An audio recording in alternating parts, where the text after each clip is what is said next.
Greetings and welcome, everyone. It's an all-you-can-geek Gamecast. I'm one of your hosts, Jim Gast, joined by Mike Sneedy. What's up? Corey Feinsod. Muted. And Tony Krokonakis. Yo.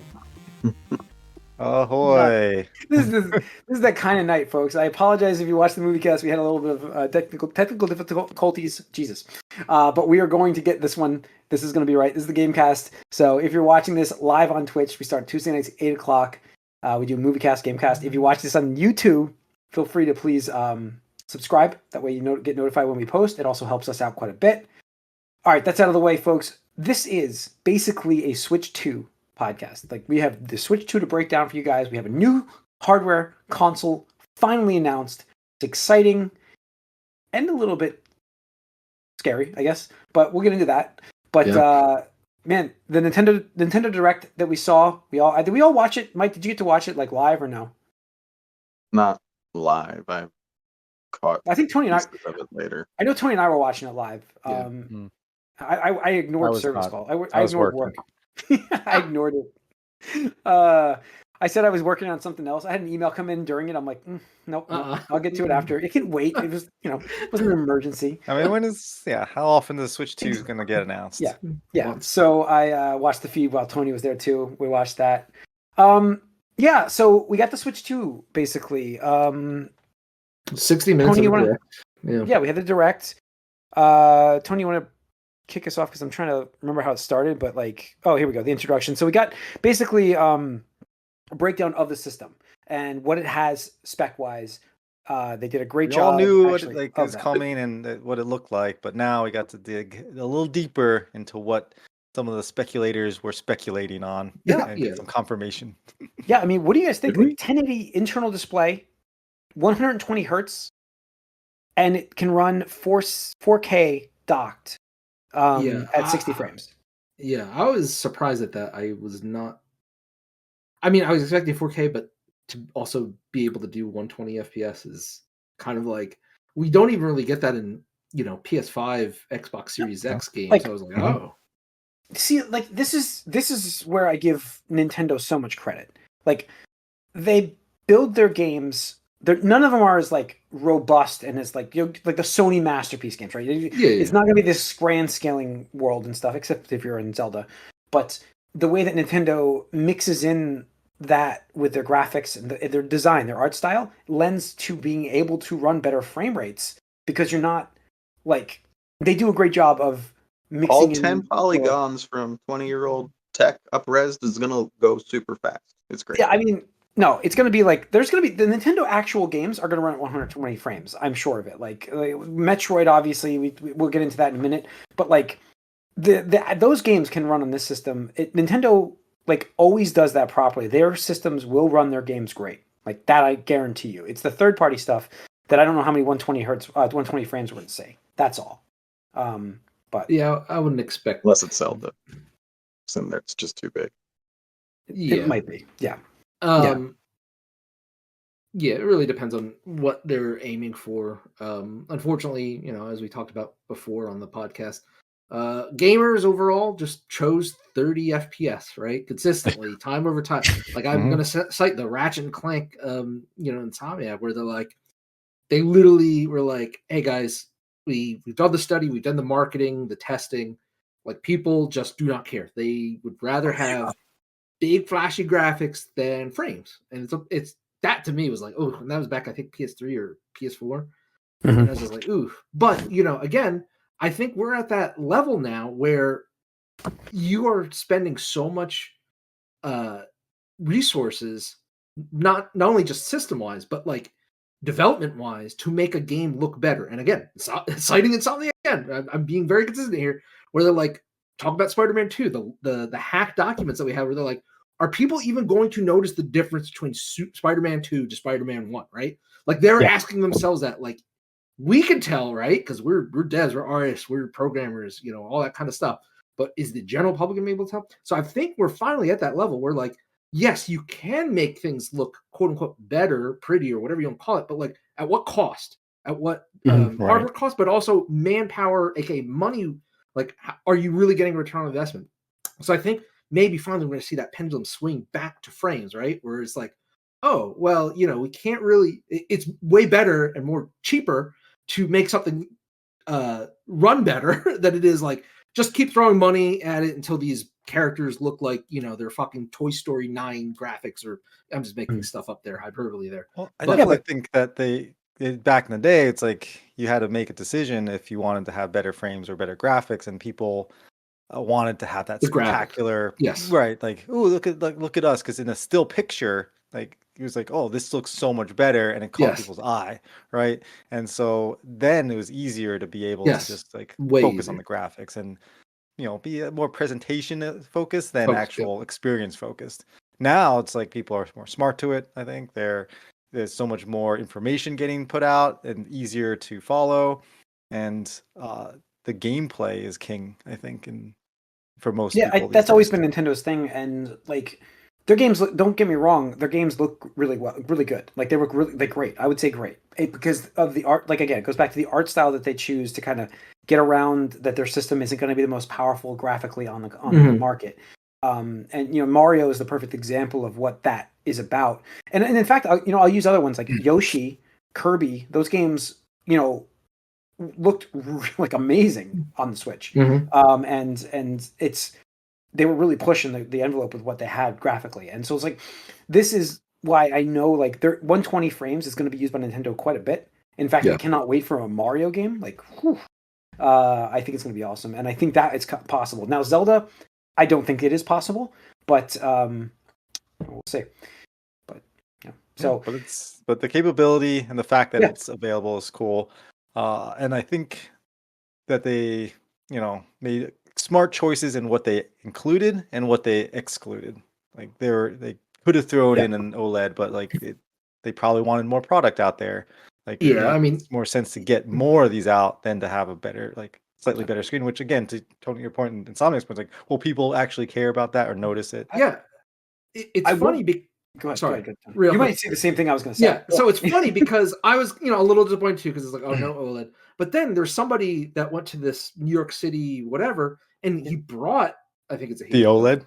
He brought the OLED and compared it, and I was like, I think the base Switch 2 is actually a better, like, brighter screen. I mean, I'm not there, right? It's a picture, you know, from a phone, capturing angles. But I was just like, that looks pretty damn good, right? So like, there is, again, a level of like, is it really worth it? Because adding OLED, don't be wrong, would have been great and better, but how much more is that going to add to the cost, right? I mean, $100 minimum, and availability too. Like, and OLED's going to be tougher to manufacture. And less people making them, without a doubt.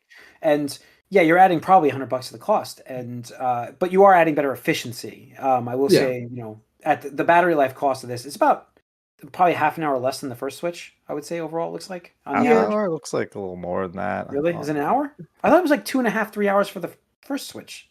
Depending on the game. This is going to always depend on the game. It always depends on the game, but I want to say it's like, it's a little less, right? But that's depending on what game you're running. But again, you know, I'll go back to like, battery technology is not improving at the rate that it needs to be, right? And that's not just for consoles, but I mean, we're talking about phones too, and laptops, obviously. So that's disappointing, but you know, that's reality, right? Like, unless Nintendo's going to go ahead and create their own battery, which again, like, you have to make decisions on what you want, what features, what you got, what you're going to be able to include in this, and think, you know, forward thinking as well. Like, this is going to be, you know, well, based on the Switch, like, you know, 5-6 years that we're going to be playing with this thing. 7 years.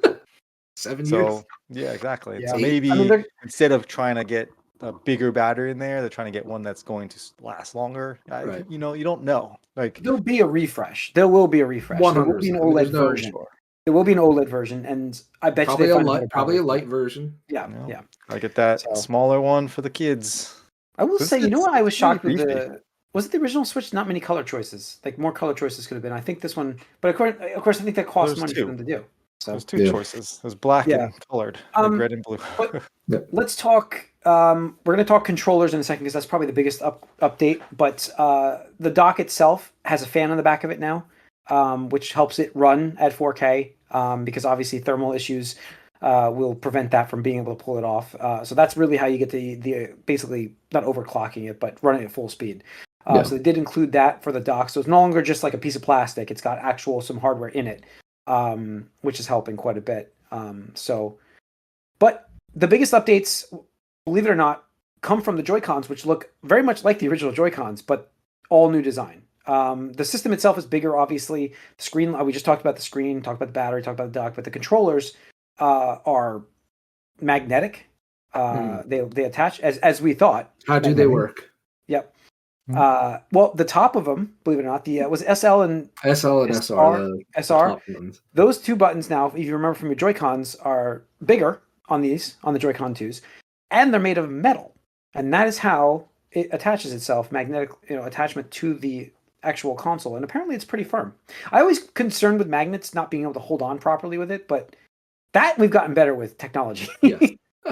Magnets, yes, we have improved. And you can slot them in upside down too, apparently, and it fits. So yeah, I mean, we have that aspect of things, new design for it, and the C button, which we've speculated about on our last podcast, but now can talk about. Game chat. It's the game chat button. So yeah, I feel like that was the most expected version of what it was going to be. It's very interesting, and I'm happy they finally have. Like, I'm not going to take a shot at them about gaming chat. I get it. Like, it's been around for Xbox and PlayStation for a while, but Nintendo has done their own twist with it, which is basically, it's kind of a cool option to be able to jump into the games, see each other while you play if you have a camera, and it's a really cool game chat actually feature. So they've taken what we know about the other two systems, and then I think they've put their own spin on it. Considering where it is in the timeline here, we're talking about game chat with Nintendo. I think they're doing a good job finally launching their own version of that. I don't know. That's just me, but I don't know what you guys think. I agree with you, because the thing is, that's the one area that Nintendo has always lagged behind for, and I think it was an intentional thing, right? Because out of the big three, they're the ones that are younger audience focused, right? And it's like, do you really want little Timmy hopping onto random stranger voice chat and racial slurs, F-bombs, whatever? Like they want to be able to protect that, which is why they've always been pretty tight-lipped about that. On the Switch 1, you had to use that annoying Nintendo app to have voice, right? You had to have a phone nearby. So it was so clunky. I don't think I've ever used voice chat past like the first month of like, just, hey, we can do this. That's cool, right? Always, it's just been Discord. So this essentially is what they gave. They gave us Nintendo Discord.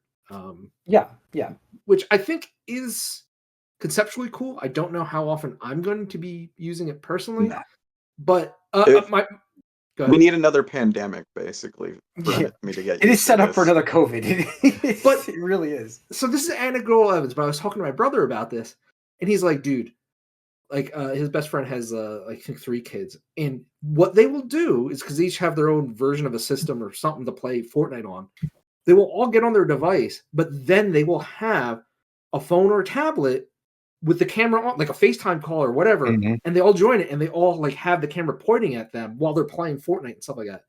So, like, they come up with this, like, so I'm sure Nintendo has that market data research, but they're like, yes, kids between the ages of blah blah blah and blah blah blah love doing this, right? Because this is kind of like weird, random, out of nowhere, right? Like, it just, with the thing is, like, with tablets and the FaceTime and the video calls now, that is very, very popular and used a lot. Like, my kids are not that old, and they know how to do the video calls and things like that with their friends and play games. Like, there's a lot of those like Jackbox type games. Yeah. And I so think like they'll do those, and they'll have like the video call going, and so I'm not surprised. It's definitely something that I think is the younger gen, not necessarily like single digit number ages, but like the tween age, I think will find it pretty enjoyable and fun. It's so close to what you're doing on Twitch anyways. It's so close. Well, that's the thing, is everybody wants to be a YouTuber, man. And now they can pretend to be a YouTuber and stream to their friends. Yeah. So I the only get thing is, to get the use of this, you pretty much need to pay another $60. That button for the $50 camera and the subscription eventually to use the chat feature. So there's an asterisk there. Apparently, any webcam will work, or most. I'm sorry, not any. I'll put the asterisk there. The most webcams like USB plug and play will work. It just okay. I missed that. We're officially showing their own version of that, right? Because that's Nintendo, just like Apple, right? So I'm sure week one we're gonna have tons of outlets, especially probably Digital Foundry, doing a breakdown and teardown and testing of like what peripherals can we use on Switch too. We've tested them all. Watch this video, right? Like we're gonna have that come up. So as long as you can plug like your PC webcam in, like that's great, right? You know, if it's only proprietary, you know, until we got confirmation, if it's proprietary, you need to buy one of these official Nintendo branded ones, then that's lame, super lame. But I think if they want to get the wide adoption, you'd have to really come up with an excuse to be like, no, you have to have a Nintendo webcam. Like, I don't see them doing that, but we've been proven wrong, so we'll see about that. Yeah, I mean, yeah, and Troy, you're right. I'm just typing some out here, but sorry about this, guys. Anyways, yeah. So I think that the chat button's great. I do think, and I did not know about the USB camera part, so that's cool to know. But the paid feature of the button, it kind of might be useless for a lot of people for a bit. Like that's all. That's that. But you know, it's not well, like they're doing it for free for a little bit, right? Is yeah, that you get a taste. Free until next year. Free until March of 2026. The proper that's way a while. to do things. Whole Give year. people a taste. Yeah. So, yeah, and let me get this back open. My phone locked up. Great. Yeah. So we talked hardware. Well, we talked video. We talked screen. We talked controller, storage. Sorry, we missed storage. Hold on, real quick. I want to talk about the mice. Oh, mice control. Yeah. Sorry about that. Mouse control and Pro controller, which we'll get into in a minute. Yeah, I want to talk mouse about control. Pro controller. Yeah. We'll talk about the mouse too. Mouse control is another new feature that they've added. We talked about it a little bit, thought about it was going to happen, and it's there. Are we going to use that? Seems like I think it's really interesting if you want to play a few of those games. You want to do like first-person shooters with like a mouse keyboard style, like if you want to do that reticle thing, that's a cool idea. Like I like it. Go for it. If you want in on it, why not? I was listening to one of the podcasts. I forget who it was because every content creator was invited to this thing apparently. But somebody had tested like the controller, like having two Joy-Cons in the grip or whatever like that, but they took it out of the grip and just used the right Joy-Con as a mouse. Yeah. And it was seamless. Like there was no like, oh, pause the gameplay, like, you know, configure Switch that. control. Right, switch control. Switch. It was just seamless. And that I think is super awesome and probably increases the likelihood because for me, it's always like, oh, damn, like anytime you add a little bit of friction there, like I think you're just losing more and more people. So it being seamless is really cool. And I'm excited to try it out.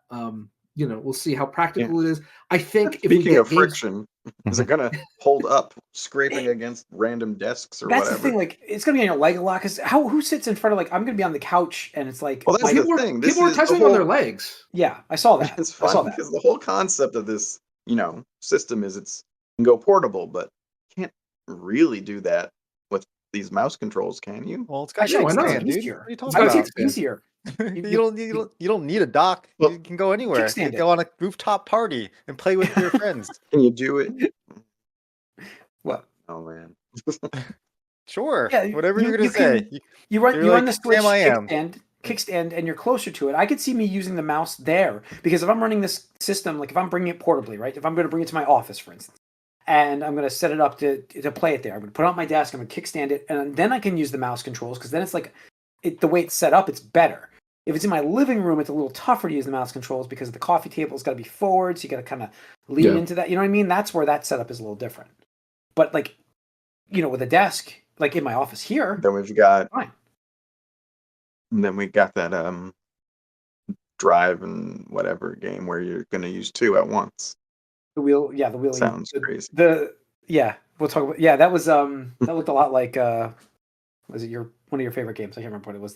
It's trying to mime Rocket League a little. Rocket League, thank you. See how it does. So we had the mouse control added, Pro controller.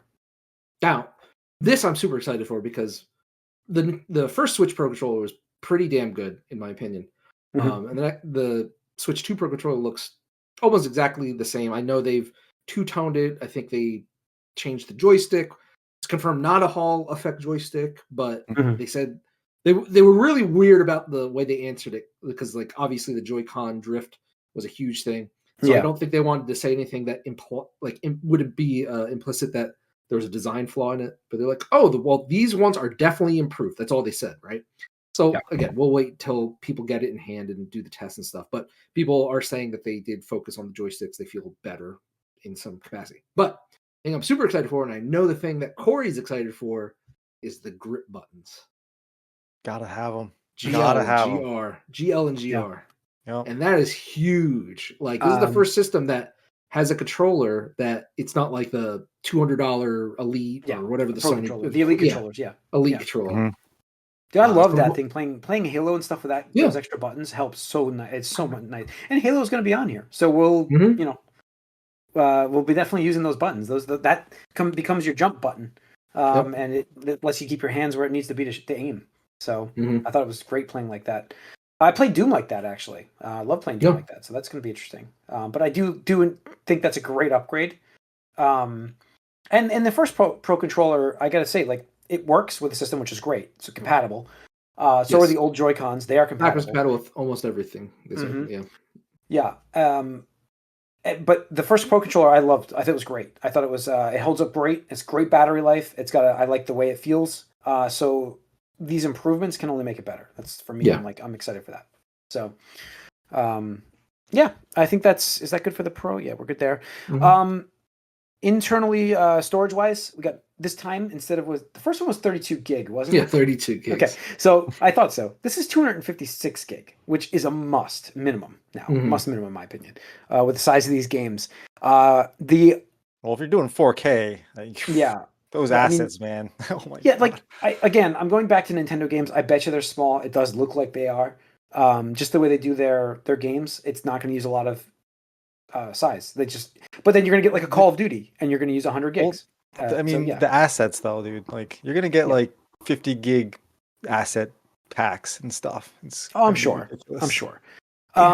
So the only drawback here, or positive, they chose to go with micro SD express cards, which means your current cards do not work with this. They are not compatible. This means faster load times, but it also means almost like a proprietary memory card, because this is pretty new tech and they're pretty pricey. So, but it's also future proofing the system. Like, you want to be on that, that faster chip card, whatever, and you don't want to be using the stuff that's going to be slowing your system down. What are our prices on these for like cards right now? Looking like $50 for a 256. Is that about right? I think it was something like that. I think I know that the 1 terabyte was 200. I looked at that. 1 terabyte just launched. That's why it's like it's brand new. So I feel like hopefully these prices come down as the system. They will. It's exactly like it was with the first Switch. Yeah. And any solid state storage device is going to be expensive when it first comes out, and then it's going to dip as technology improves. So I don't mind that at all. But I think 256 will released, right? Because and I also think swallowing another $50 for a 256 card in that same year might be okay. Yeah, you know what I mean. Like that's okay. Yeah, the only to be fine. Problem is there seems to be a little more of a nudging towards digital with this system than we've had before with other Nintendo systems. So we'll get into that. So, because of that, you're gonna want most of your games that way. So, I mean, is this enough storage for that, especially if you're trying to bring a bunch of stuff over? I mean, the old Switch games, I went a lot of digital on my old Switch. I started off physical, and most of my stuff later on has been digital with it. I just started to move that way with it. So this next version, I might go a lot more digital. Like you said, they're kind of aiming that for us. But it will use up the space more. But again, it goes back to offloading, and as long as the system is smart enough to know what it needs for it to run it, you know what I mean? Like, Microsoft has that tech where it like pulls the assets that you need, but not the ones that you need like now. So it kind of prioritizes downloads. And I'm going to guess they have something like that. But again, it goes back to Nintendo games themselves. Yeah, and that's smaller. exactly what I wanted to bring up too, because I literally just brought up the site. Go ahead. So Nintendo showed off or unveiled the information of the first couple of Switch 2 games. Mm-hmm. So the biggest one from Nintendo themselves is Mario Kart World at 23.4 gigabytes. Yeah. The next biggest is Donkey Kong Bonanza at 10 gigabytes. The Nintendo Classics GameCube app is 3.5. Super Mario Party Jamboree with the Nintendo Switch 2 edition plus Jamboree TV, which is a mouthful, 7.7 gigabytes. And somehow, Kirby and the Forgotten Land, which the Nintendo Switch 2 edition, which comes with an additional DLC, Star-Crossed World, is reduced slightly to a 5.7 gigabyte storage file. That shrank from the Switch 1 version. So I don't know how they did that, but there you go. That's what I'm saying. Like Nintendo games themselves, it's going to be the third-party stuff that's not going to be as optimized. Yes. That's what I'm saying. So, like the Elden Rings, the Cyberpunks, those are going to be 75 gig, 50 gig, 75 gig installs. They are. Yeah. Well, so the interesting thing, I'm glad you mentioned Cyberpunk, right? Because Cyberpunk 2077, which is the Ultimate Edition, comes with the base game and all the DLC, including Phantom Liberty, is shipping physically on a 64 gigabyte cartridge. Oh, we did no hear download that. required. Yeah. It's all on there. Yeah. It's all on there for $69.99. And I think that's awesome of them. I know CD Projekt Red gets a lot of flack for things, but CD Projekt Red also, I think, seems to be one of the last stands of people that really appreciate their finished product. I believe they come with I remember when I got Cyberpunk, it came with some stickers, I think a map of Night City. Yeah, they definitely put effort into the physical product that you're getting because they want you to feel like you're getting getting something more than just the game. You're the experience of opening the box and going through the things that that's been lost recently, and so that's cool. Yeah. So we'll talk about games shortly. Do you want to talk about the Game Pass key cards next? Because it kind of ties in with that. That's what we're going into. We're going into game compatibility stuff. So then we're going to get into the games, guys. So stay tuned for that. But we're going to talk about the way they did their game stuff. So Tony, what do we got here with this game support stuff? So this was interesting. I thought they introduced this other type of cartridge, right? So you have your Switch 2 cartridges, which still taste terrible. Which still tastes terrible. Yes, they do. Yes, but act exactly like you would expect a Switch 1 cartridge to, as in the game is there. You may have to update some patch data or whatever if you want to, but for the most part, it'll work right out of the box. The other thing that existed on the Switch 1, which was always crappy, I don't know if you guys ever experienced this, it was mostly third parties, where it's like you buy a physical box, but there's a banner that just says download required. And effectively, all they were selling you was a code in a box. Yeah. And you go to the eShop, you punch in the code, and you download the entire game onto your Switch. So it's like you want the physical presence, but they don't want to produce the product. Right, exactly. Like that box is worthless, that code is worthless once it's redeemed. So what Nintendo is doing this time around, which I think is really cool, and unfortunately got a lot of flack because misinformation was rampant that first day. DRM, yes, but I mean, it is DRM, but it's different in the sense that yes, you can have a same thing where it's like you have a box, you have retail presence, you have a cartridge. You have a cartridge this time, and you put the cartridge into your Switch system, and the Switch system, when you connect to the eShop, goes, "Oh, you are allowed to download this game onto your Switch 2 and play it." I think one of the mentions is Bravely Default and Street Fighter 6 are two of the game examples that they use. So I buy Street Fighter 6 physically. I get a cart that says Street Fighter 6. I put it in my Switch 2 system. I connect to the eShop. I download Street Fighter 6 on my Nintendo Switch 2. Right now, I play it as normal as long as the cartridge is inserted to the system. I take the cartridge out. I try to boot up the app. It won't let me. But what I can do with that cart is I can lend it to anybody. I can lend it to my friends. I can lend it to my brother or whatever. And the same thing. They just connect to the eShop. It says, hey, you have the Street Fighter 6 game key pass inserted in your system. You're allowed to download Street Fighter 6 and play it as long as it's in your system. So it's this weird mix of not exactly physical, but not exactly digital either. Yeah, but what's the advantage of not getting it just physically then? What's that advantage? You can't. They didn't. Some of them aren't going to be available that way. Okay. Right. Your Call of Duty is definitely not going to be on a cartridge. Yeah, that I get. Although it might help with storage if you put 64 gigs of that onto a cartridge. But my thing is so they're not going to release this for everything. It will only be certain games that are huge, essentially, for just download only, essentially. Right? Yeah, the only two games confirmed right now, I believe, are Bravely Default and Street Fighter 6. Okay. But you're not tied to it. At least you can loan it out because if you or resell it. Or resell it. Okay. Like they confirmed, like, and this is what I don't get because people were just so up in arms, like, oh, you don't own the game on the cart. Good luck when the servers go down in whatever years. I'm like, dude, what are you talking about? Like, I can still download my Nintendo Wii games on my fucking Wii if I connect it right now.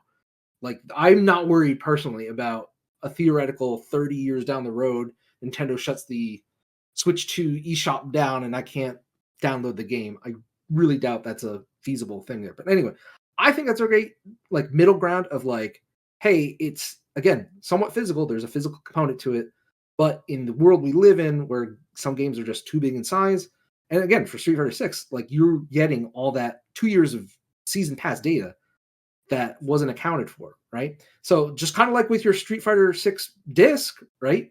The characters aren't on there, so you have to insert the disc, and you're gonna have to download those characters. Yeah. Virtually on your PlayStation 5 or your Xbox Absolutely. or your PC. I get what it is. It's the same idea of that. I get it. It's not a terrible setup, and like I said, I was in the impression they would sell these inclusive with physical versions too. I didn't know. Like I was like, why are they doing that? I misunderstood that part. So when you explained it now, it makes more sense to me. I feel like that wasn't. I didn't get a presentation, unfortunately. I didn't. I don't know. Yeah, I mean, the messaging was a little weird. We didn't get a lot from the presentation. We don't know. Yeah, we know the price of anything. Well, yeah, that was on purpose. Yeah, so we have that, and now we go into a little bit of another area that's wishy-washy, and that's the Switch 2 upgrades and Switch 2 editions. We don't really know pricing on things for this, but they are, games. It's backwards compatible with. There's some issues with some games, but it is backwards compatible. But they are doing specific upgrades for games, and they're doing Switch 2 editions for these games. And we don't know like exactly. It's going to be variable in cost, right? We're looking right. So just to explain again. So that was messy. That message. There's regular backwards compatibility, as in you take your Switch 1 cartridge, you put in your Switch 2, you can play. With an asterisk, like 90%, 99%. There are some. There is a list of games that will not function properly. Or they said they're working on, right? Because there's probably like 2,000 Switch. Reminds me of the Xbox or PlayStation, whatever. They did that. Yeah, the PlayStation had it too, and they whittled that down to I think double-digit numbers. But anyway, but Nintendo is doing two types of enhancements, right? So there are games that are on the Switch 1 where if you have the disc or the cartridge and or the download, you'll get an enhanced version like, hey, the frame rate's better, the resolution better, probably no latency, like it's optimized for Switch 2, right? One of the examples is Mario Odyssey and like Pokemon Scarlet and Violet, which that game badly needs that. So you just plug the cartridge in, you download the update, and you can play with just, regular things. And I think that's like most games, like going from PS4 to PS5, right? Mm-hmm. Or just unlocked like the higher res version or whatever like that. But there are some things where Nintendo's doing, they call the Switch 2 editions, and it ranges in two different types. And again, it's very confusing. I really wish they had explained it even better or just made it very like, hey, there's two types of upgrades, right? So the two examples they used were one, it's like kind of, again, to cite Sony, like the God of War or Horizon, Ragnarok and Forbidden West, where it's like, yeah, you can play the disc, the PS4 disc on the PS5, but if you want that PS5 like download or enhancements or whatever, you got to pay that additional $10, right? Because they didn't want you buying the $60 disc and getting the $70 version that they're trying to sell for free, right? So there's that. And that pricing seems to be, and I don't think it's fully confirmed in the West, but at least the regional pricing for the other regions pins at $10. There's a different type of DLC upgrade for the Switch 2, which is like Kirby and Mario Party Jamboree, where that has like extra modes, extra actual gameplay content, and that seems to be in the $20 range. Okay. That's why you're seeing, like on Walmart, I think Mario 64 posted and people got all up in arms. Like, you have the Nintendo Switch 2 edition of Breath of the Wild at $80, and same thing with Tears of the Kingdom and Kirby and stuff like that, where it's just like $80 for a Switch, a Switch 1 game. It's like, Yeah, but that's you're kind of like ignoring more than that for Ocarina. Yeah, Like, exactly. So when it came out, like that was how long ago? It's yeah, crazy. exactly. So But yeah, no, there are that's 3 different great. types of enhancements. It's just confusing. Yeah, Yeah. it's gonna be tough to navigate for a lot of people, but I think in the end, most people are just gonna be like, "Oh, I can just play my game. I'll just play the game." They're not gonna Yeah. really pay attention to that.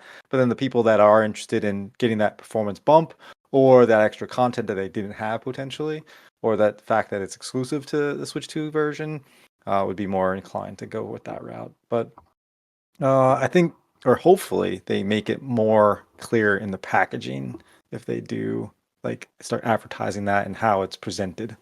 Yeah. Yeah. No, I agree on that. And I think some follow-up information from them helps too. Which we're gonna get more. I mean, we're still a little ways away, so yeah, and we're waiting on a couple things which we'll get into in a little bit. All right, like games. there was Yeah, no pre-order. Price-wise, we don't have that. Oh, we do, but we don't have a pre-order date. So, we don't have a price. We do have We a price. had a but we don't. pre-order date, and then Let's go to the end. Let's go through the game. We'll talk about that at the end. Let's talk about games. Mario Kart World, first game shown. Forza Horizon of Mario Karts. Am I wrong? No. Looks like that's what they're doing. Open world Mario Kart. Can't be bad, right? It can't be wrong. No, I think it looks good. it's great. Like it's that It's probably was gonna be the best-selling game on the system. Yeah. That was what they thought of when they priced it. Can't be wrong. Can't be bad. No one's gonna get it not for like $50 with the bundle, right? Yeah. Yeah, $50 in the bundle. So But we'll which get is to only that. limited time. We'll get to that. We'll get to Talk that. about the game. Yeah, so Mario Kart World, guys, you have a huge roster of characters to play as, including a cow. But the game looks fantastic. Like I mentioned, you can actually just drive off course to find your own path in the race, or you can just kind of, like they even said it, they can just hang out with your friends on the side if you wanted to. But it looks good. It looks really good. Like visually, it looks good. I will say on this. What's it running at? Is it running at 60 frames, or is it running at? I think Digital Foundry said it was 60 from their video analysis, right? A racing game on a system that can get up to 120, like they gotta be at 60. Yeah, I think you have to be 60. But what I was going to say is, so the interesting thing about this that they talked about was, Mario Kart World, right? Because they dropped the numbering. I think there's no benefit to continue the numbering at this point. But one of the things I thought was really cool is they explained how, I'm not sure if it's one mode or if it's the overall thing, but there's no like downtime between the races now. So like on the old games, it was like, hey, you completed Wario Stadium, great. Like you have to wait for everybody to complete the course. You're just driving the whole time, but also you just can go to the next course. Like it's all continuous. So you get done with Wario Stadium and you go directly into like Moo Moo Farms. So the race just keeps going. There's no downtime. Forza Horizon. Yeah, Forza Horizon. Yeah. Which I was like, oh, that's pretty cool, right? Because just anytime, again, minimizing the friction where it's like, okay, you're more incentivized to keep playing, so on and so forth. I'm interested to see how that plays out when you're talking about Mario Kart and like you're in first and somebody's getting a blue shell and all that stuff. But apparently there might be a little way to stop the blue shell there. A little feather. Yep. There's always some ways to counter the blue shell. Though, I will say the one thing I'm curious about, and this will apply a little bit to Metroid Prime 4 when we get there as well. I think they're hiding the secret sauce of this game. No, I honestly this is just the tip of the iceberg, right? Yes. It's gotta be. Yes. Well, let's talk. Well, I was going to go into. I mean, it might be. I was going to talk about Metroid Prime next. But so you think there's another? Like they didn't show anything battle-wise, right? Battle mode-wise, or anything like that? They didn't show anything battle-wise, but also like the whole.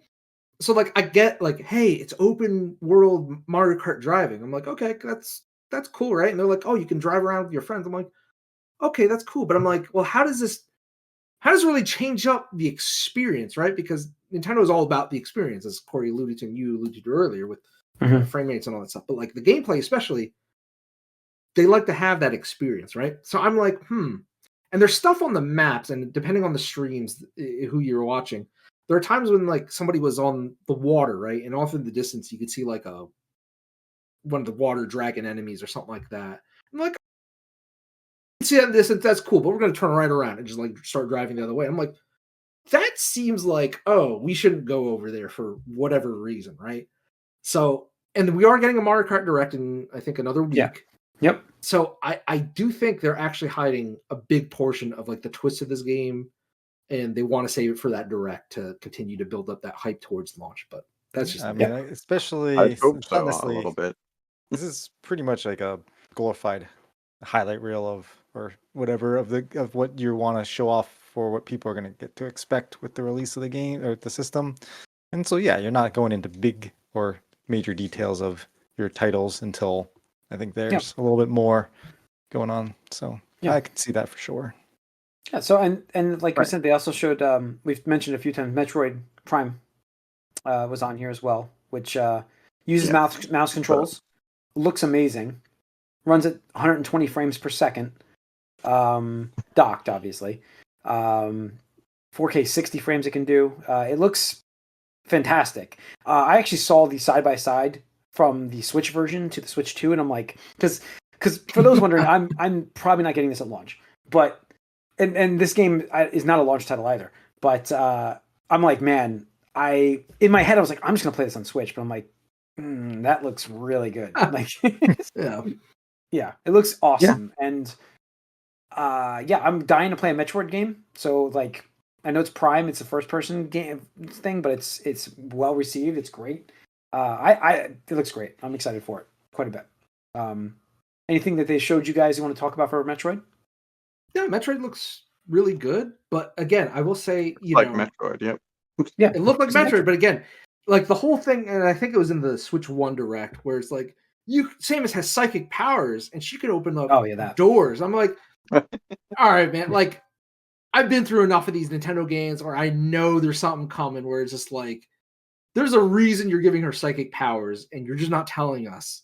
For whatever reason, I get like probably information overload. If I had to be honest, they don't want to overwhelm me with too much, right? Because we already are talking about disinformation between some of the things they announced and what was circulating on social media. But I still feel like what we saw was more like, hey, this is the intro level to Metroid Prime 4, which is great. Don't get me wrong. Looks fast, looks fluid, looks like Samus. But I'm like, no, there's something that you made us wait, like, whatever. I'm 15 years since Metroid Prime 3 on the Wii was. So I'm still adamant about that. I think we'll probably see more about that in Summer Game Fest or around that time period, which will be interesting to even see if we have that this year, because that is when the Switch 2 is launching. Yeah. Yeah. So I'm it's a little.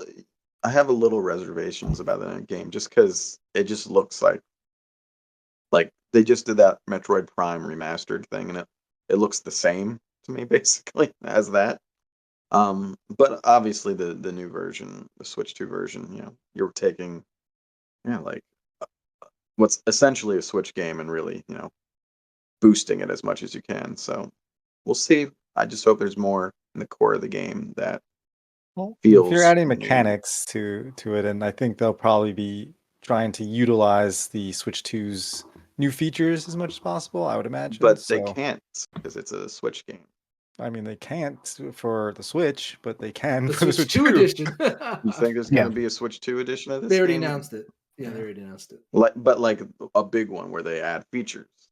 Potentially, who knows? We don't know. Yeah. That would be interesting. I think that might. Yeah. Well, whatever. We'll see. Yeah. All right. We can talk about the other Nintendo launch title, Donkey Kong. That was shown as well, which was surprising. I thought that was going to be. I really thought Mario was coming. I really thought we were getting Mario. Yeah. But we got Donkey Kong Bananza, which actually visually looks awesome. Have you guys seen some of this stuff? Like the footage? Yeah. Like, you could break environments. It looks great. Yeah, that's the thing. Yeah, that is the thing. It kind of reminds me of Zelda, like the way they did Tears of the Kingdom, like your own way, your own path. Donkey Kong, which, and they still have the original like adventure style game because you can see the barrels in there. It looks like they've kind of captured that aspect with adding this other breaking. Breaking the destructibility of the stages. Is going to be the game. I'm saying breaking destruction. Yeah. So I think it looks incredible. I've never don't get me wrong. I loved Donkey Kong Country 1, and I think as that Country series continued, I got less and less interested. Same here. Donkey Kong 64, I was never really into. I was just like, I'll just play Mario 64 or whatever. Like, I know that's sacrilege to some Nintendo fans. But I'm like, I've never played a Donkey Kong game ever. I agree with you. I was like, whatever. Even Diddy Kong Racing, I was like, I'll just play Mario Kart. Like, it was really weird to me. So like, I've always had like Donkey Kong on this like lower level of like importance, with the asterisk of Donkey Konga and Donkey Kong Jungle Beat on the GameCube, because that used the bongo accessories, which was really cool. But this looks like a cooking. Like, oh man, I was like, because first you didn't know what it was. Like, it just colorful 3D worlds. I was like, oh, this is the Mario game, right? But then you see like the monkeys in the background. I was like, oh, this is Donkey Kong? ? And then you see him breaking it down, the silhouette or shadow of Donkey Kong. It's like, oh, interesting. People theorize we might get this game when we saw the newly designed Donkey Kong.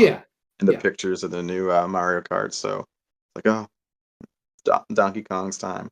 I do like the redesign. I do like the redesign. It's going to take me a while to get used to it. I don't like it right away. The thing that sold me was somebody did a breakdown of the different expressions Donkey Kong has with this new art style. Yeah, there's a lot. Somebody on Reset Era ruined like the rare design of Donkey Kong forever for me, because he's like, I always thought I was weird because I didn't like the rare design of Donkey Kong because it just looks like a frog wearing like a half monkey helmet. And I was like, what are you talking about? And he posted a picture and I was like, oh. And I was like, I can't unsee this now. Forever. Like, it just ruined it for me forever. Like, you know, the GoldenEye 007 box art where, you know, James Bond is holding that gun. As a kid or as a teen, I always thought that was part of his face. I was like, what is wrong with his face? It's like that. And like that to me is just like, oh, James Bond has a weird fucking face, right? So just one of those things. Like, I saw it and I can't. Yeah, exactly, the big end mode, so I can't unsee it. But I'm really just interested to see Donkey Kong. I do suspect they haven't come out and said who's making it, but I do feel this is EAD proper. You know, the Mario team proper. Yeah, I think so. And it's coming shortly after launch. It's 1 month after it. So it's 1 month. I thought it was launch. It's not launch. I thought it was launch. Nope. Oh wow. They want you to buy Mario Kart launch. It's close. Mario Kart. It's interesting. Kirby Air Riders, they saw as well. Kirby Air Riders. I'm excited for that. This is one of the two games that its existence feels like it's kind of trolling a larger fan base. Well, Tony, you see that Smash you're at first, somehow, right? You were hoping, although you get the you know, Kirby, you get the HAL vibes, but you're like, oh, it's sequel to some obscure Kirby racing game. Cool. Yeah. So I don't know how to explain this without sounding crazy, but as soon as you see Kirby in that trailer, I know it's not the Kirby model that they use for the actual Kirby games, and it was the Smash model. I know that sounds crazy because Kirby is just a ball, basically, but I was like, no, that's the Smash model. That's the Smash Kirby. I was like, would they show Smash Brothers just randomly like this? Like, I guess they would.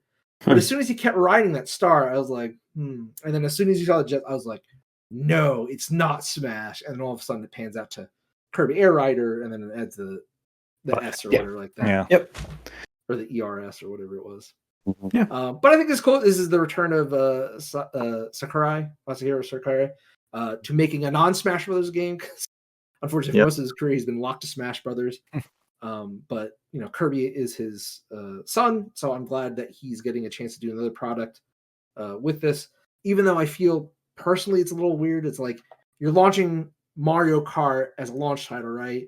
And then later this year you're launching another racer game, which for most people I'm sure is not going to be as appealing. But I love.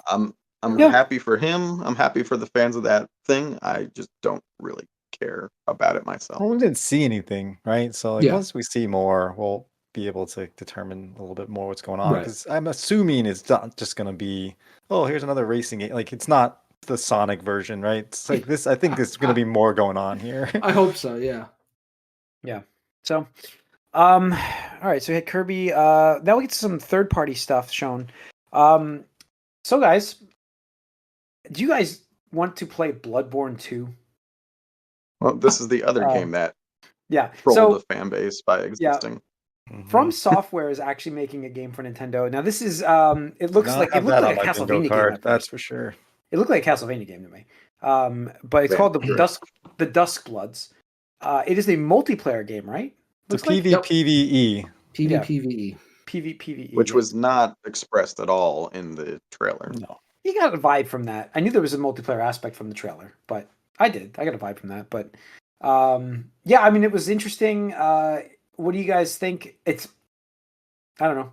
It's not Bloodborne, obviously, but you're not going to ever get that. It's like you're so close. Apparently, there's a classification of characters called the Bloodsworn in this game. Yes. Oh. That's who you're playing. You're playing as these vampire-esque creatures.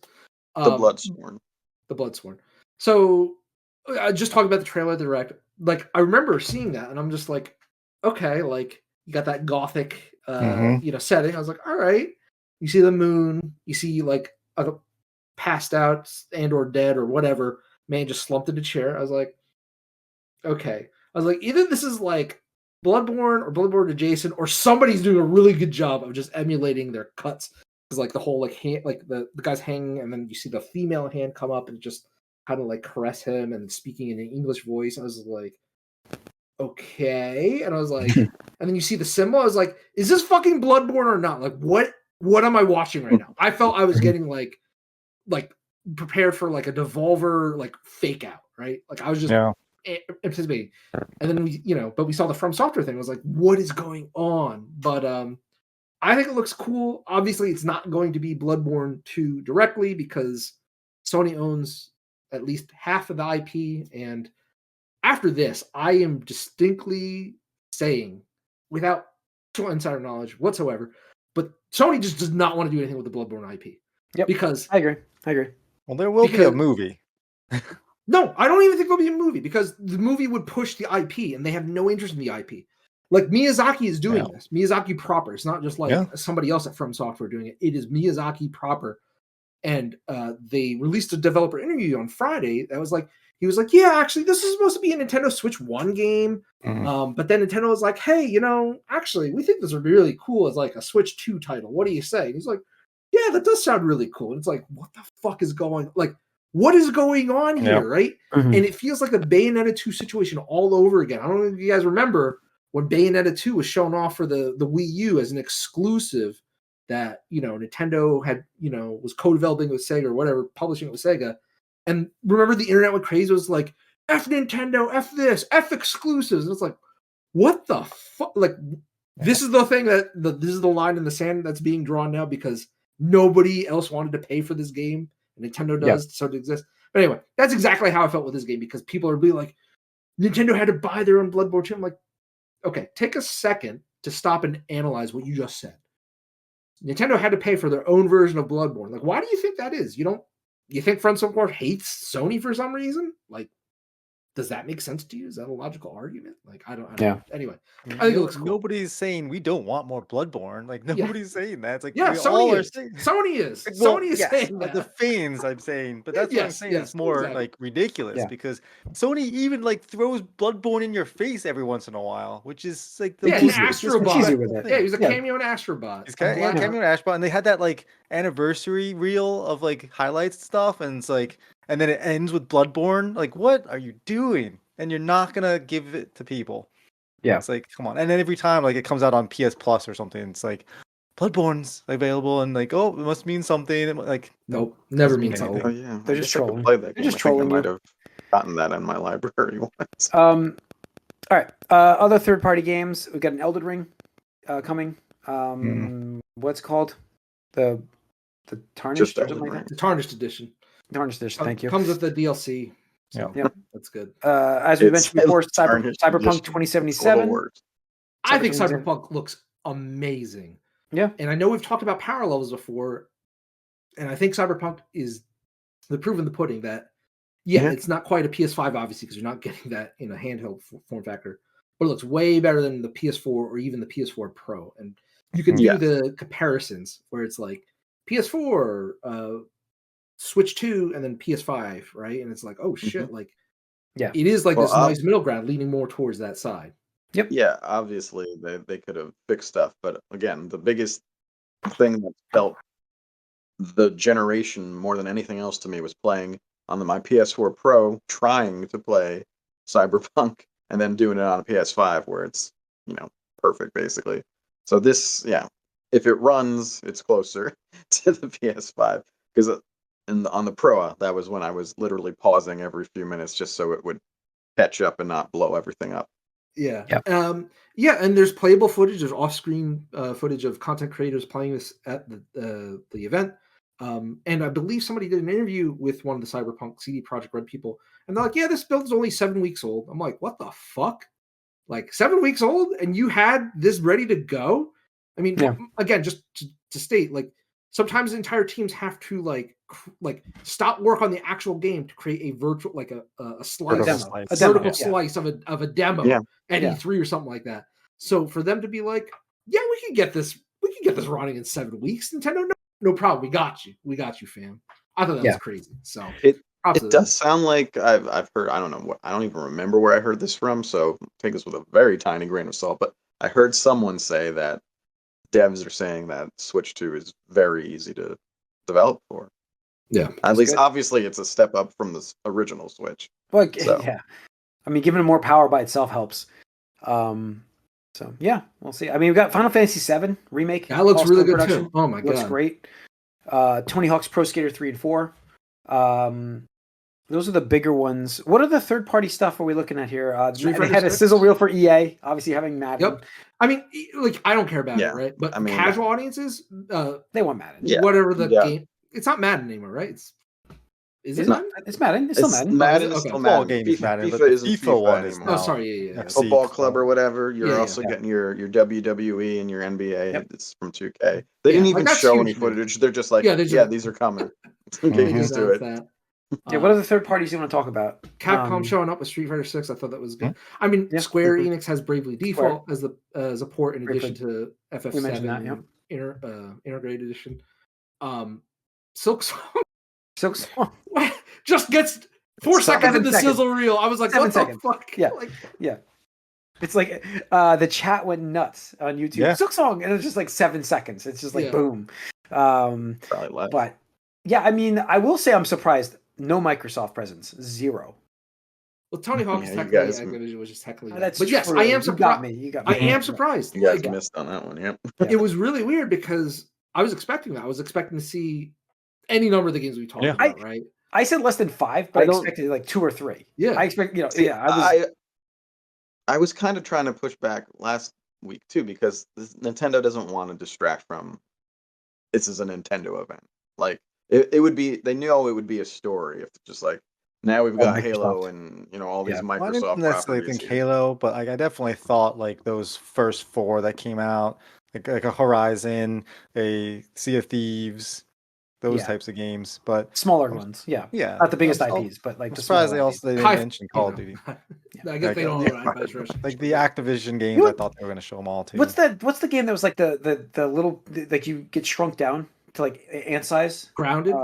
Grounded. That's already on Switch. Game that fits. That's already on Switch. Okay. Oh, it's already on Switch 1. Okay, that's why. All right. I was that like, was one of those that was coming to other systems. So. Yeah. I mean, there was Split Fiction. It's coming now. Yeah, seeing Split Fiction coming is awesome because that's a very recent game. Yeah. So I thought that was really cool. I mean, honestly, it's really hard to say other than Microsoft, like a lack of a third-party presence. I think we have all the major. No, all the major. They're showing that it's getting support early. It's good. Yeah. So now we get to talk release date, pricing, pre-orders. Let's talk pricing. Yeah, $450. Well, we couldn't find that until we looked on the website. Yeah, they didn't They didn't announce it during. They did tell us the release date, which was nice. They gave us a June 5th, right? June 5th release date. Pre-orders were supposed to go live tomorrow, April 9th. When you're seeing this, it's actually live. They were supposed to be. The system. Then we found out afterwards it was going to be launching at $450 or $500 for the bundle with Mario Kart.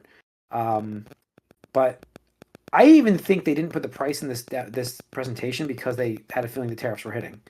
I have a feeling that pricing on this was not finalized until like the day of or the day Mhm. before the event, because given all the shit that's going on right now, given the tariffs and whatnot, because the thing is, not to like say that Nintendo deserves pity or anything for this, right? But because like you have to think, right? These events, these directs. I mean, even though it's like a half hour to an hour show on for viewers, consumers, fans, whatever you want to call it, that takes months of preparation from Nintendo side, and that's a lot of work and effort, not only internally for their own games, but the third parties to like make sure, hey, like what games are you showing? What games would you like to show?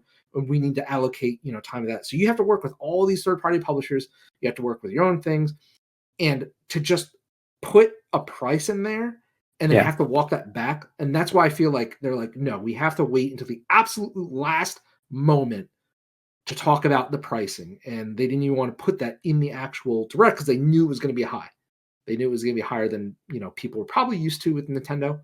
And I think, really the price of the hardware isn't even that bad. The price of the hardware for what you're getting, because I will say technically this system looks very good for a handheld portable system. It looks awesome.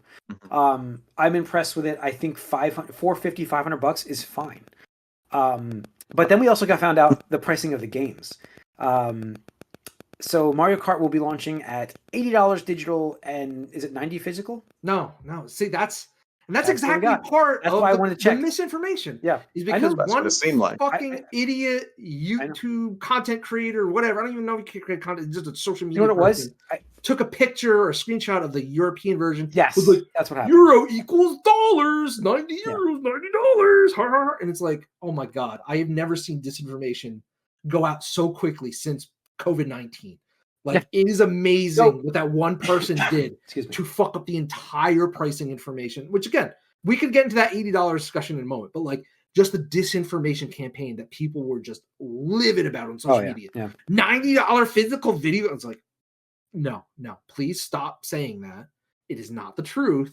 Stop spreading this, False. Fake news. Once it's out there, fake news. Once it's out there, once people made memes, it's fake news, whatever. Once people got the memes out there and whatever, it just took off like wildfire.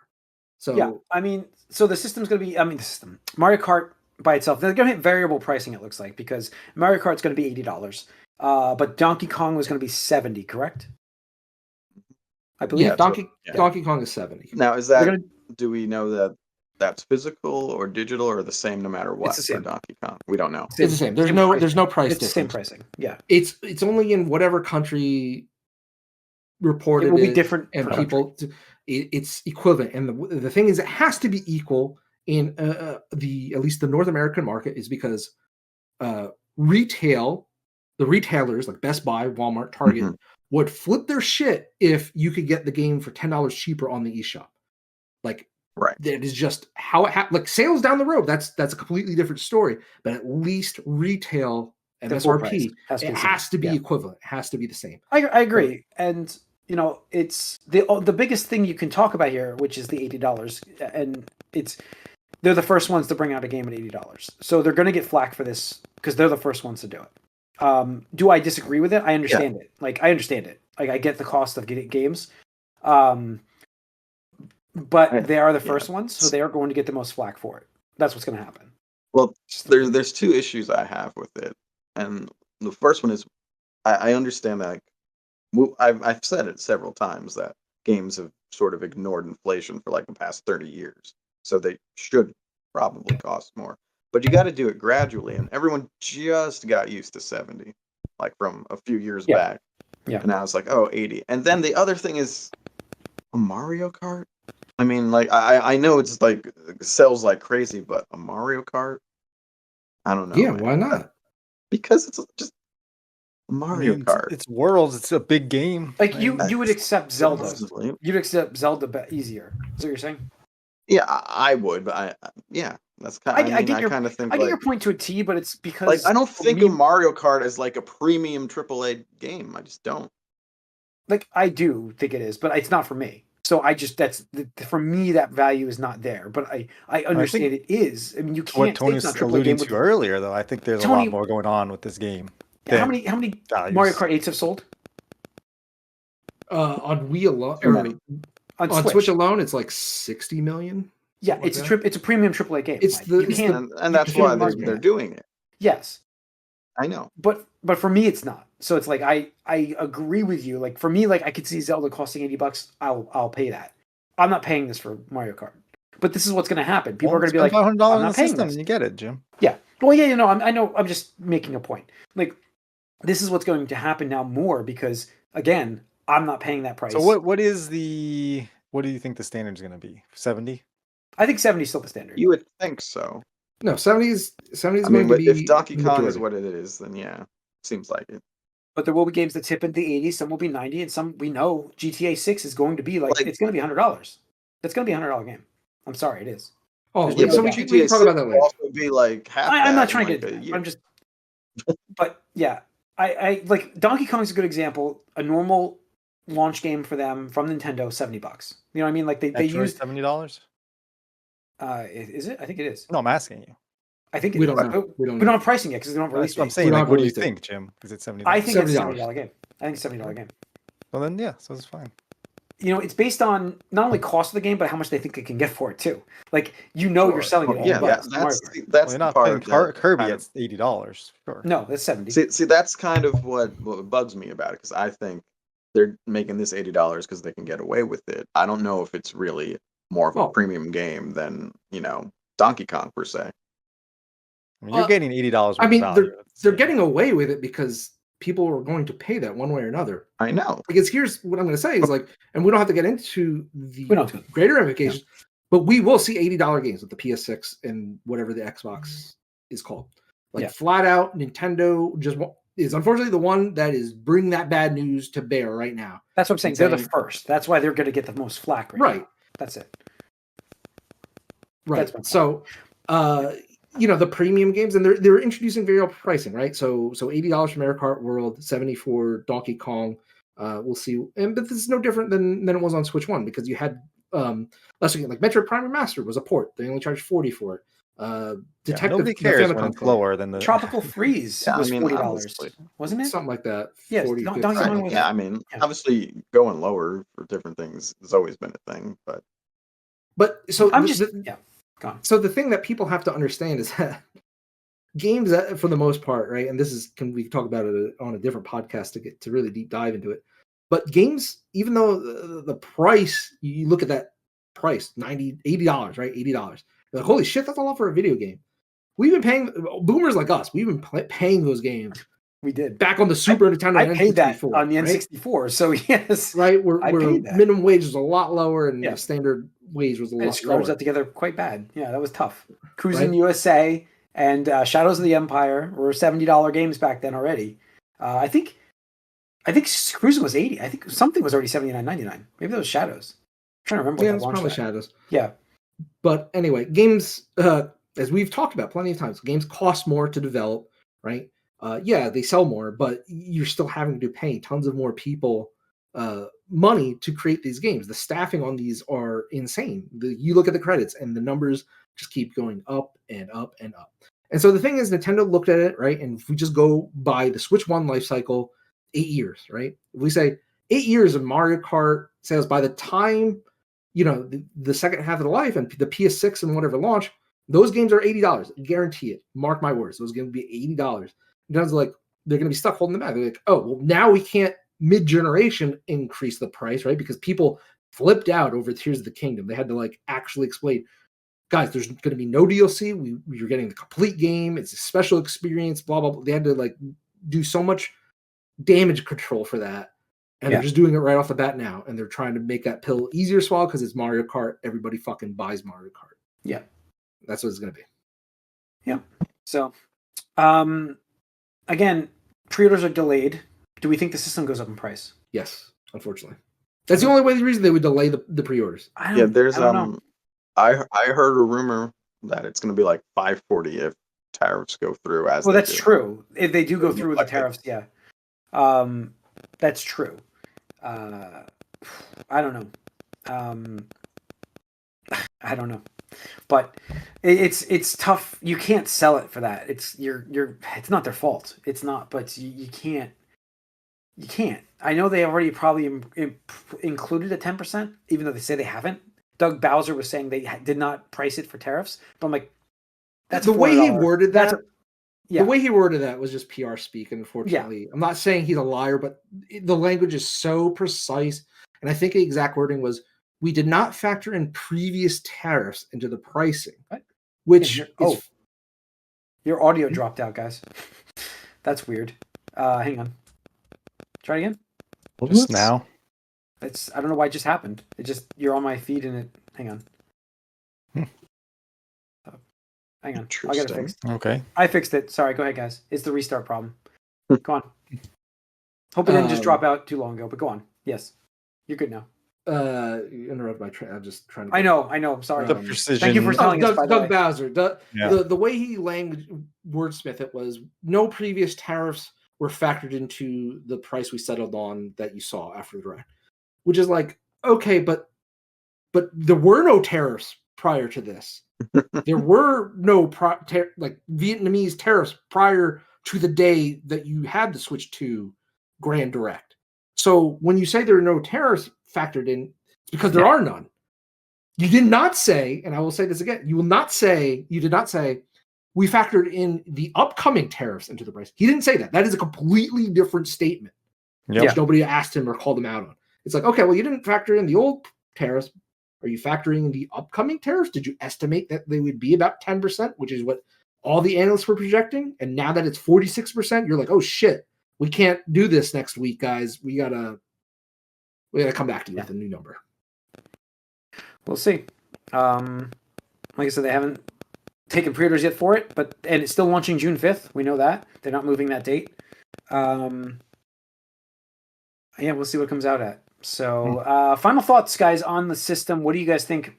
Definite buy? Hold on? Gonna get it later? I don't know. What do you guys think, Tony? It's gonna be. It's gonna sell out no matter how many systems they have available. And it sounds like they did a really good job of producing these consoles, so it should be pretty readily available. But again, it's gonna sell out regardless. No matter. And the price, if it's $500 for just the system, I still think it sells out.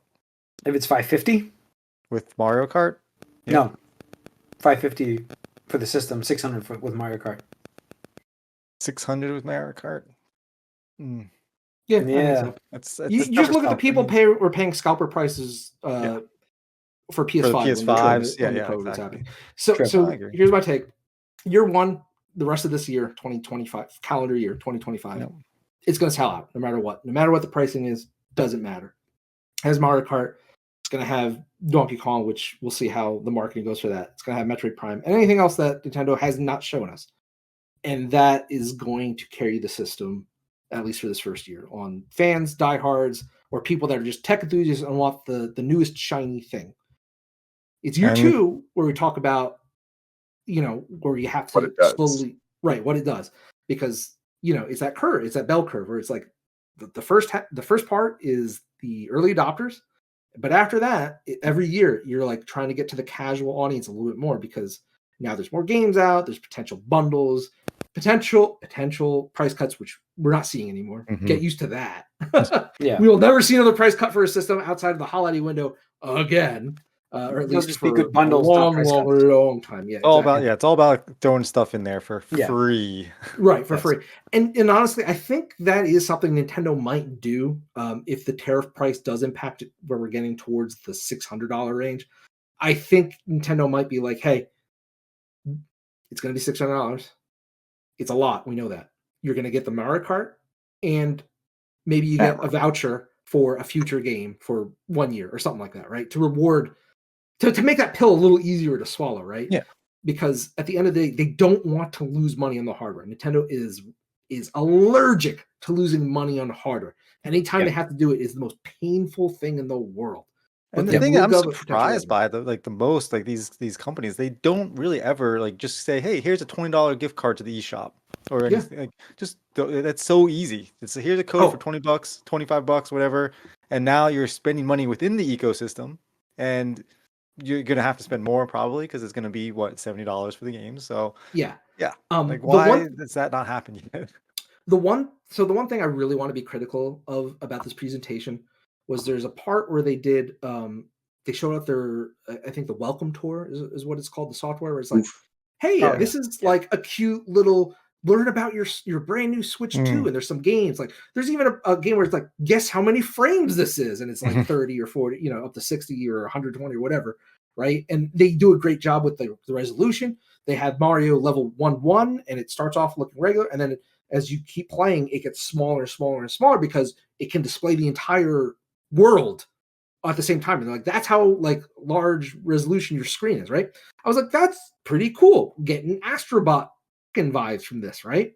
Yeah. And they're like, yeah, but this is going to be at a cost. And they didn't announce the it cost, was right? They technical. didn't announce any cost. And now we're finding out it's probably going to be about $10 or so. And I'm just like, man, like this is It feels a little. That's a bundle. A lot of It's it a bundle. feels a little nickel-dimey, which is That's a not bundle. how you like to think about yes, Nintendo. exactly. Like I will defend that Mario Kart Wii World $80 price. I will defend that because we will be seeing that in the next 6 months, especially with the Grand Theft Auto. We'll be talking about prices ED again. plus. But this title, which if there is more to it, and I think Bill Trinen from Nintendo alluded to being more, at least what they showed us, that does not scream you should be paying $10 for this.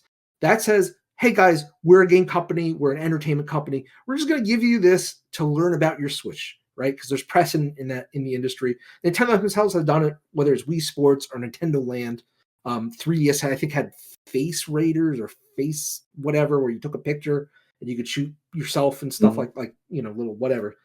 So they had historical evidence of this, where it's like, this does not look like a premium full price game. And for you to be like, hey, it's $10, it's only $10. It's like, bro, like just why don't you make this free? Like, even if it's only like the launch people or the first year adopters, like make that free. Make us feel good. Give us that warm and fuzzy feeling like it's like, hey, nickel and diming, like Mike just alluded to. It's like, hey, I hope they don't. I don't know. That might be the tariff throw-in. No, that'll be. I mean, so the thing is, I think that might be the throw-in just because they've gotten so much backlash over that. Yeah. But I think if we do again get that $6 price point, I think we see like a voucher, like hey, you can get one other Nintendo Switch 2 game for free. And the thing is too, because they can kind of play around with this a little bit, exactly how they did with Mario Kart 8 on the Wii U. You got a free game when you bought that. Yeah, it was limited and stuff. But now they can even be like, oh, you get a Nintendo Switch 2 enhanced game. Like people are going to be like, oh, the Kirby plus DLC is $80. Yeah, that's a deal for a voucher, right? But Nintendo already paid the dev costs of that Kirby game, so really it's not like a loss to them. Plus, they're getting people to try out games that they haven't tried before and get them used to like, oh, well, maybe you have like the vouchers, right? So yeah, that's my. Hey, there's more sequels and stuff coming down the road. Exactly. I will be critical of the biggest thing I'll be critical about this time around is their launch games. Did not sell me. I think the launch lamp is very weak. Mario Kart's great, don't get me wrong, but it's not my kind of game. So I'm not getting I'm not going to be pre-ordering the system because I don't think there's that must-have game, which I'm critical of because they delayed the system for so long. I felt like that's what's lacking is they're missing stuff. Like Donkey Kong's not even a launch title. Yeah, but it's 1 month later. Is that really? I understand that, but it should be a launch title. But I guess maybe they didn't want the void. Maybe they didn't want that void. All right. Yeah, they want to avoid the gap. All right. I'm going to ask you this real quick. If the system is $500, sure, and you have the opportunity to buy it with some GameStop credit, because you always do. Yeah, I know. Yeah. Are you I have credit. Are you not going to take that opportunity? Yeah, I'm not getting it right now. No, I'm not pre-ordering it. So I won't get it. I think. What do you have right now? Like a dragon? What else you got? Trade in. I've got it. I mean, I've got that.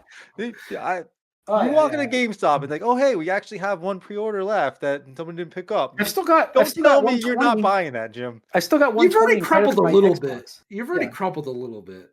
No, you went. I don't think this is your one to. Oh, my wife might be getting this for me for Christmas too. Whenever Metroid. You've already crumpled a little bit. I did put it on the list, but I do have $120 in credit already at GameStop. So. The tariff's gone away already, but no, I'm not gonna. I don't think I'm gonna pre-order it. It's not for me. Not at launch. No. There's plenty of games I want to play for this. Don't get me wrong, and I want to get. Yeah, no, that's right. But I do feel like this is a fall. How much are they going to give you for your current Switch? Like you said, I'm not getting rid of my current Switch. I've been. That was my conversation has ended that already. I've lost that conversation. We don't have to discuss it on this podcast. I did not have the conversation. I'm not getting rid of my Switch phone.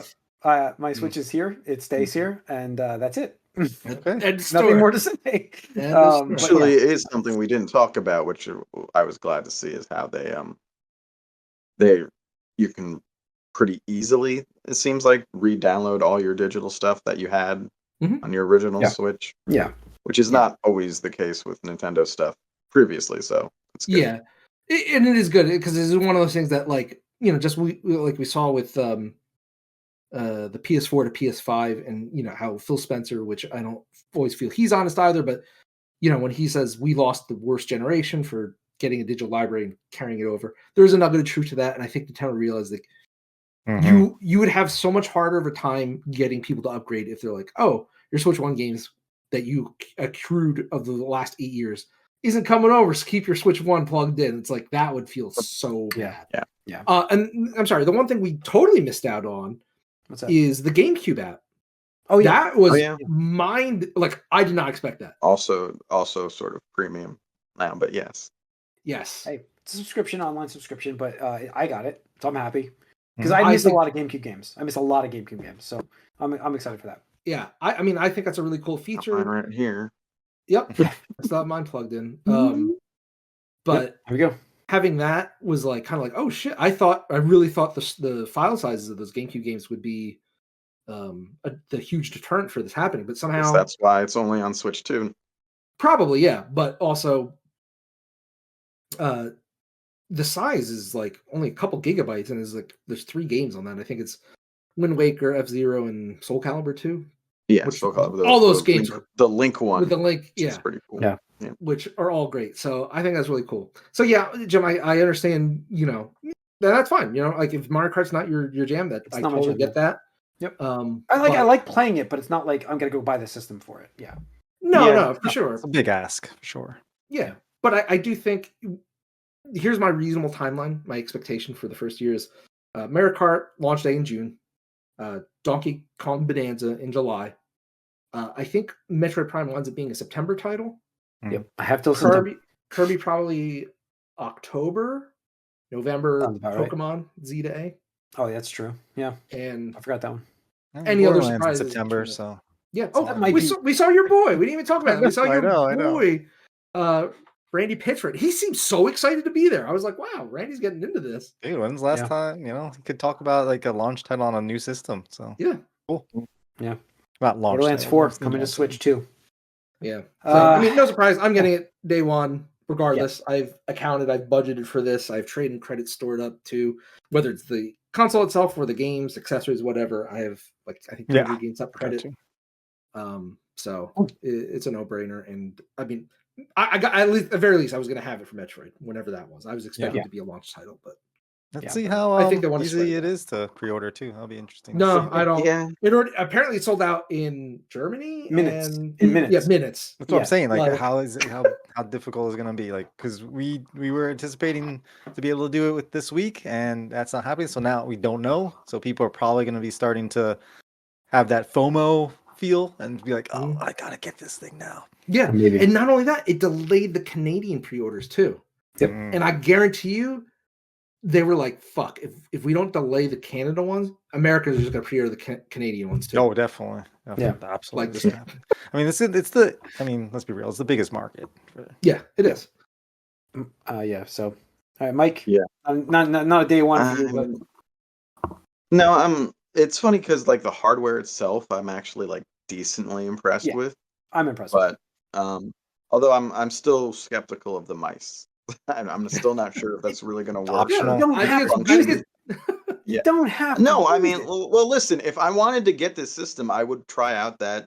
No, I'm going to try it out, but I'm probably not going to use it. I think you just talk about I think you just talk about the one thing that's actually. But also, I don't know. Like, I'd have to set up a snack tray in my setup normally, and have the limited. Like, I don't know, man.